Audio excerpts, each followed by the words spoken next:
My diabetic son called me crying. My wife said, I took away his insulin pump because he didn't do his chores. He can have it back after dinner. I replied, stay right there. Then I called 911 for child endangerment and rushed home with police. When she tried to tell the officers, it was just parenting. I'm 34 years old, software engineer. My son Tyler is 9. He was diagnosed with type 1 diabetes when he was 6. It's been 3 years of learning how to manage it. 3 years of night checks. 3 years of carb counting. 3 years of making sure his insulin pump is working and his glucose monitor is reading correctly. 3 years of knowing that one mistake could kill him. My wife Angela is 32. We've been married for 11 years. She wasn't always like this. When we first got married, she was kind, patient, good with Tyler when he was a baby. That changed slowly, so slowly I didn't notice until it was too late. It started small after Tyler's diagnosis. She'd get frustrated when he needed middle-of-the-night glucose checks. Say I was babying him, that he needed to learn to handle it himself. He was 6. I'd tell her he's too young. She'd say I was overprotective. We'd argue. Then she'd apologize and things would be fine for a while. Then she started using his diabetes as punishment. If he didn't clean his room, she'd say no dessert. Which fine, that's normal parenting. But then it escalated. She'd delay his snacks when his blood sugar was dropping and he needed fast-acting sugar to prevent a low.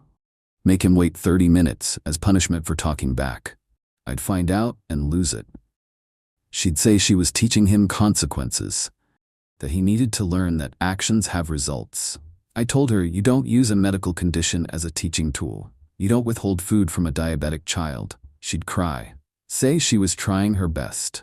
That being a parent to a special needs child was hard. That I didn't appreciate her. I'd feel guilty. Back down. Tell myself she was stressed, that she'd learn, that it wouldn't happen again. It always happened again.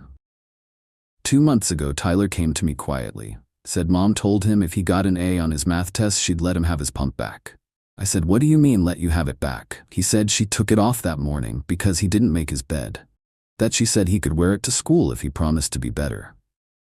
I saw red. Found Angela in the kitchen. Asked her what the hell she was thinking. She said he needs to learn responsibility. I said he's 9 years old with a disease that could kill him in hours without insulin.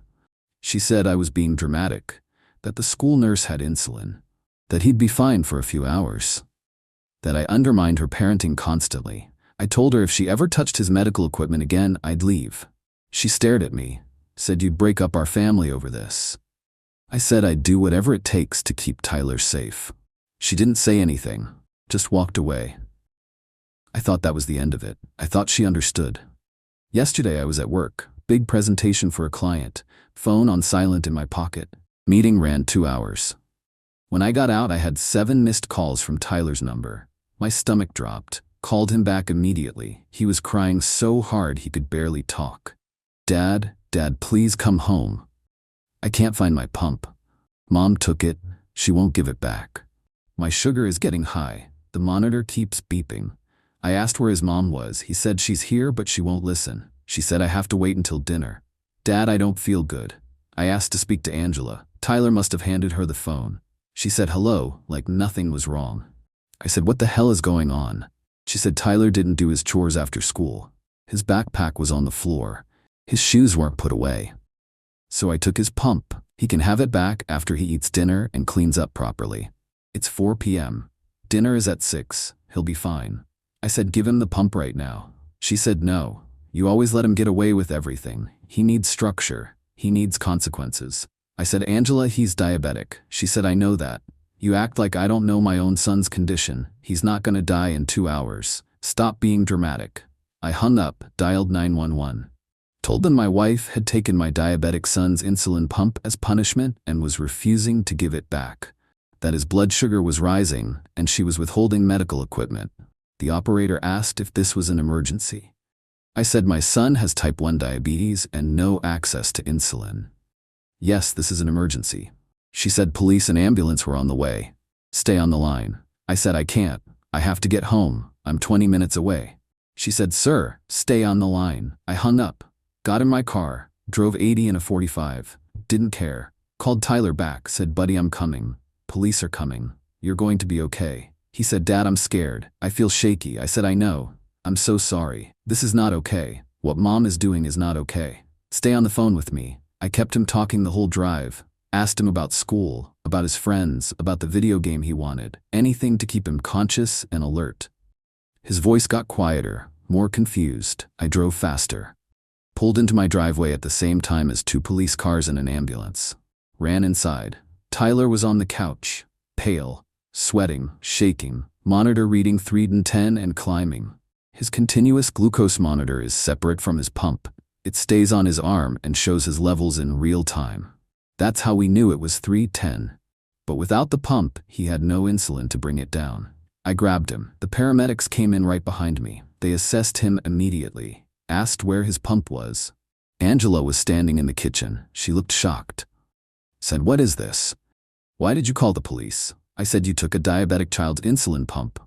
That's child endangerment." She said, "That's insane. He's my son. I was teaching him a lesson. You completely overreacted." One of the officers asked her to confirm she'd removed the child's insulin pump. She said yes, but he'll only be without it for 2.5 hours total by dinner time. He wasn't going to die. This is ridiculous. The officer asked where the pump was. She said, "In my purse." He asked her to retrieve it. She hesitated, said, "This is absurd. You're treating me like a criminal. I'm his mother."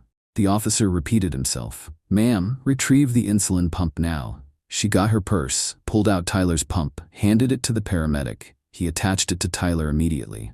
Started asking Tyler questions. "How do you feel? When did Mom take this off?" Tyler said, "Around 3:30. After school, because I didn't hang up my backpack." The paramedic looked at Angela, said, "You took a type 1 diabetic's insulin pump for over an hour as punishment." She said, "He needs to learn consequences. He's always so careless." The paramedic said, "Ma'am, this child could have gone into diabetic ketoacidosis. That's a medical emergency." She said, "But he didn't. He's fine." See, everyone is overreacting. The officer asked if I wanted to press charges. I looked at Tyler, at my son who was still shaking and pale and scared, said yes, absolutely. Angela's face went white, said, "You're gonna have me arrested. Over-parenting." I said, "You withheld life-saving medical equipment from a child. That's not parenting, that's abuse." She started crying, told the officers I was vindictive, that we'd been having marital problems, that I was looking for an excuse to leave. The officer said, "Ma'am, this isn't about your marriage. This is about child welfare. We're going to need you to come with us." She said, "I'm not going anywhere. This is my house, my son." The officer said, "You're under arrest for child endangerment." Started reading her Miranda rights. She looked at me, said, "I can't believe you're doing this. Tyler needs his mother." I said, "Tyler needs someone who won't kill him to prove a point." She screamed, called me every name she could think of. The officers walked her out in handcuffs. Tyler was taken to the hospital for observation. His levels were high but not critical. The paramedics had caught it in time. The ER doctor said another hour, and we'd be looking at a very different situation. Asked me what happened. I explained everything. She made notes, said she was obligated to report this. I said, "Good." CPS showed up at the hospital that night. A woman named Sarah, mid-40s, kind eyes but firm voice. She asked Tyler questions. He told her everything. About the other times. About Mom taking his pump before. About the delayed snacks. About being told he was being dramatic when he said he felt sick. Sarah wrote it all down. Then she talked to me. Asked why I didn't report this before. I said I thought I could handle it. That I thought Angela would stop. That I didn't want to break up my family. She said, "You didn't break up your family. Your wife did, when she decided to use your son's medical condition as a weapon." I just sat there. She was right. Sarah said Tyler couldn't go home if Angela was there. I said she's in jail. Sarah said she'll bond out, probably tonight. Until the court case is resolved, Tyler needs to be in a safe environment. I said he'll be with me. I'll make sure of it. She said we're going to need to do home visits, monitor the situation, make sure he's safe. I said whatever you need. Angela bonded out at midnight. Her sister paid it. She called me 47 times in 2 hours. I didn't answer. She left voicemails, crying, screaming, saying I'd ruined everything, that she'd lose her son. That CPS was going to take Tyler away because of me. That this was all my fault for overreacting. I saved every voicemail, sent them to my lawyer, Filed for divorce the next day. Emergency custody hearing scheduled for the following week. My lawyer said this was one of the most clear-cut cases he'd ever seen. That no judge would allow unsupervised visitation after this. That Angela was looking at criminal charges and potential jail time. Tyler stayed with me at a hotel for the entire week leading up to the custody hearing. Didn't want to go home. Said the house reminded him of Mom yelling. Of being scared. Of thinking he was going to die because he didn't hang up his backpack. I held him while he cried. Told him none of this was his fault. That Mom was wrong. That what she did was not okay. That he'd never have to worry about his pump being taken again. The custody hearing was brutal. Angela showed up with her lawyer. Tried to play the victim. Said I was alienating Tyler from her. That I'd called the police to be vindictive. That she made one mistake, and I was using it to destroy her relationship with her son. Her lawyer argued that every parent makes mistakes, that this was blown out of proportion. My lawyer played the voicemails, the ones where she screamed that Tyler was being dramatic, that he was fine, that I ruined everything. Played the 911 call where I was begging the operator to send help. Played Tyler's call to me where he was crying and confused. The courtroom was silent. I watched Angela's face. She looked down, couldn't watch herself being exposed. Then he called the paramedic who responded. Asked him to describe Tyler's condition when they arrived. The paramedic said the child was pale, diaphoretic, confused, blood glucose was over 300 and rising. Another hour without intervention and we'd be looking at DKA, diabetic ketoacidosis. He explained to the court what that means. Nausea, vomiting, rapid breathing, confusion, coma, death.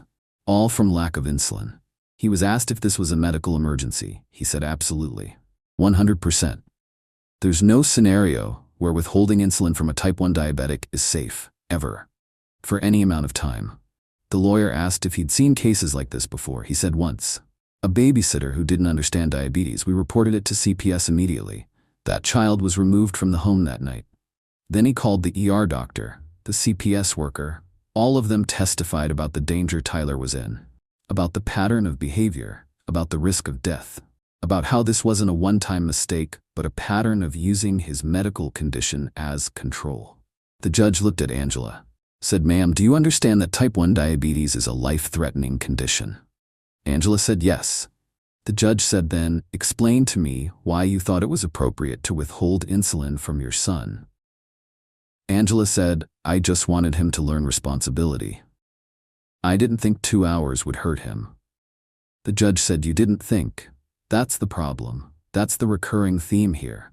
You didn't think about your son's safety. You didn't think about the medical risks. You only thought about your need to be obeyed. You put your need to control your child above his need to live. That's not parenting. That's abuse." The judge continued. "I've been on the bench for 23 years. I've seen a lot of custody cases, a lot of parents who made mistakes. But this isn't a mistake. Mistakes are accidental. This was deliberate.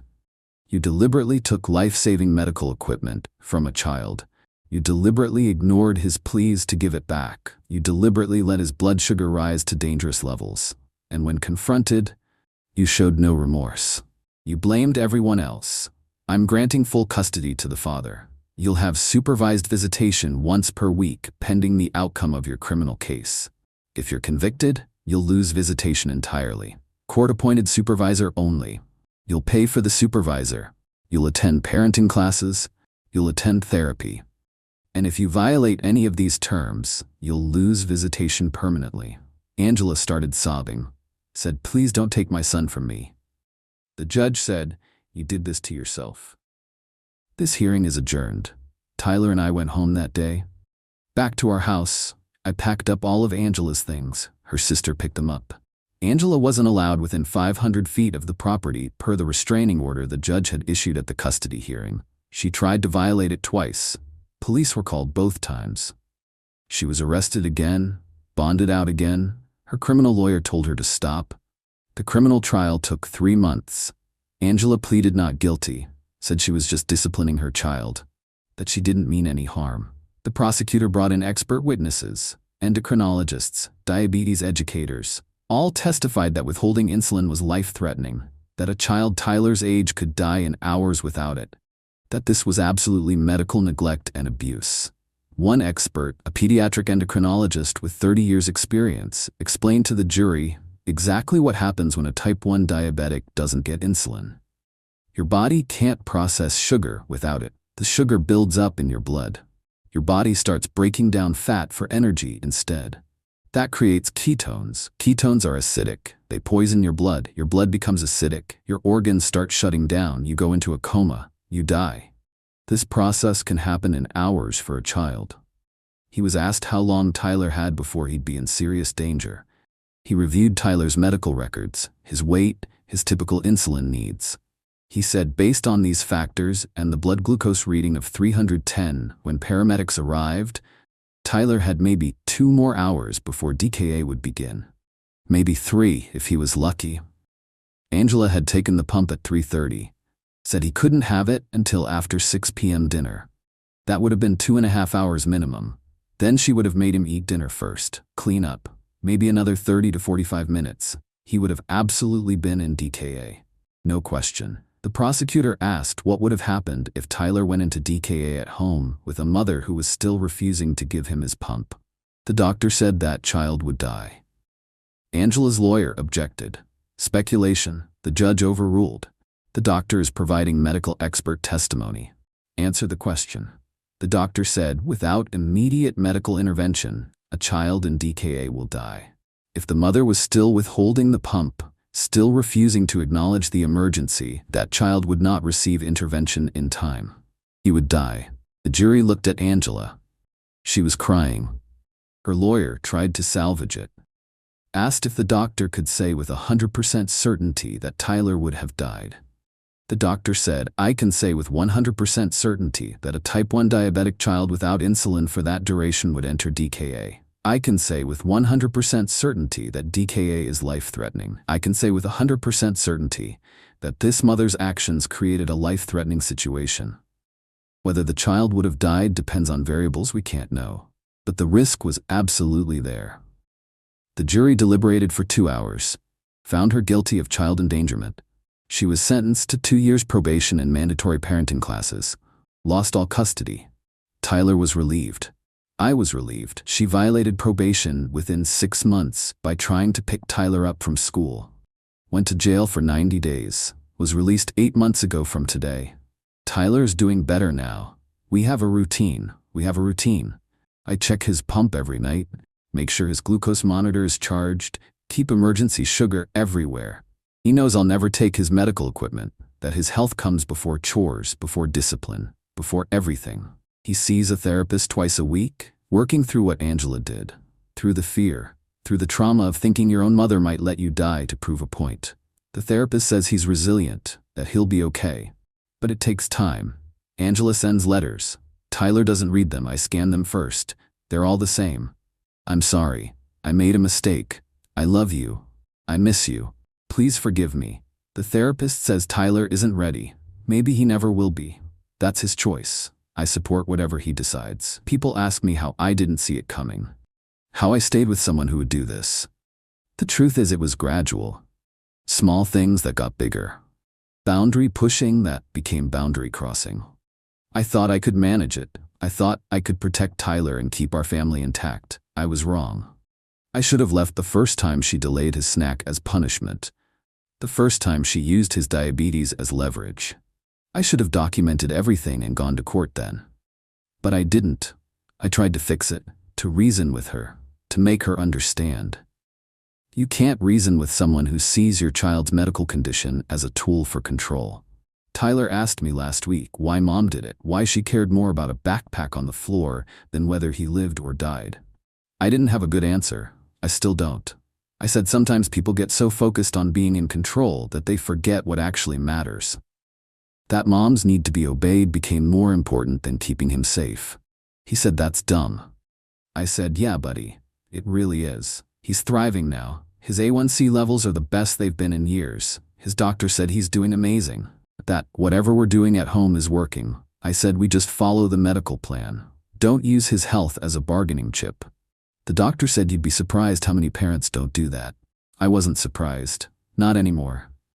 I'm dating again, nothing serious. A woman I met at Tyler's school. She's a teacher, patient, kind. She asked me about Tyler's pump one day.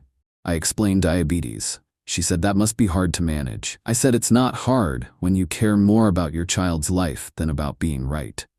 She said that should be the baseline for parenting. I said you'd think. Angela's probation ends in about 10 months. She'll petition for visitation again. My lawyer says no judge will grant it without serious therapy and proof of change. That her criminal record and violation of probation will weigh heavily against her. Tyler says he doesn't want to see her. I told him that's okay, that he gets to decide, that I'll support whatever he wants. Sometimes I wonder if I overreacted that day. If calling 911 was too extreme. Then I remember Tyler's voice on the phone, scared, shaking, confused, begging me to come home, begging his mother to give him his pump, and I know I did the right thing. I'd do it again, every single time. My son's life is not a negotiation tool. His health is not a punishment. His medical equipment is not something to be withheld for behavior modification. These are basic facts. The fact that I had to call police to enforce them is insane. The fact that I had to arrest my own wife to protect my child is insane. But I'd do it all again without hesitation. Tyler is alive. He's safe. He'll never have to worry about someone taking his pump again. That's what matters. Not Angela's feelings, not her explanations, not her excuses. My son's life. That's the priority. That's always the priority. People tell me I'm a good dad. I don't feel like a good dad. Good dads don't let it get that far. Good dads see the warning signs earlier. Good dads protect their kids before the police have to get involved. But I'm trying. I'm doing better. I'm making sure Tyler knows he's safe, that his health matters more than chores, more than discipline, more than anything. That's all I can do now. Be better. Be vigilant. Be the parent he deserves, and make sure that no one ever uses his diabetes as a weapon again. Not his mother, not anyone. Never again.